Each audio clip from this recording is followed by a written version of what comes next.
author named Anthony Esolen decides he's going to go on. He's written this book, 10 Ways to Destroy the Imagination of Your Child. Fox News thought they were going to get some sort of conservative talking points out of him. Instead, they got a very different interview, and some are wondering if they got punked. Let's watch. Really interesting book called 10 Ways to Destroy the Imagination of Your Child. Keeping children indoors too often, never leaving children to themselves. Take those two and dive into those for us. Oh, well, yeah. Well, first of all, we do want to destroy the imaginations of our children. Otherwise, our economy would collapse because people would stop buying things they don't need and don't really even enjoy.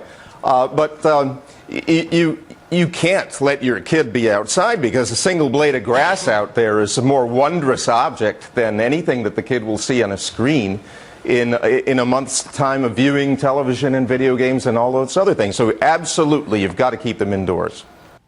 So either he's being sarcastic or he's punking Fox News, but it spins them into a world they're not familiar with. And they're like, wait a minute, is this guy being anti-consumerist? Is he messing with us? What the hell's going on here? Okay, remember, after 9/11, what you do is you go shopping. Okay, I don't know what this guy is selling. I think we might be in a little bit of trouble. So as you watch the next clip here, get a load of the facial expression on Clayton Morris's face. He's the male anchor. Watch. Also, you say a replacement of fairy tales with cliches and fads, cutting heroes down to size. What do you mean? Well, we've done a job on fairy tales in our schools the last several years, right? I mean, last 20 years. You can't have fairy tales because fairy tales are based on what every culture really knows about human beings. It's archetypal. It's natural human knowledge. But we don't want that because that really taps into the imagination. So instead, we've got to replace it with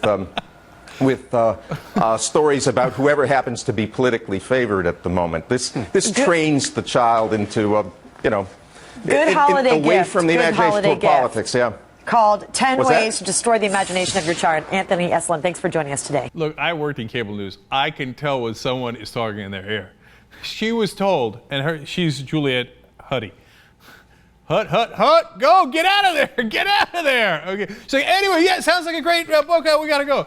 But that's not my favorite. My favorite is my friend over here, Clayton Morris.